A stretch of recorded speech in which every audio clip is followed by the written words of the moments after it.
How to copy text from an Instagram post. First, open Instagram and go to the post that contains the text you want to copy. This is the post from which I want to copy the caption.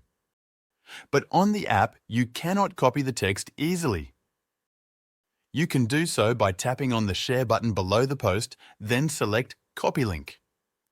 Next, press the Home button and open any web browser on your phone. Since I'm using an iPhone, I will open the Safari app.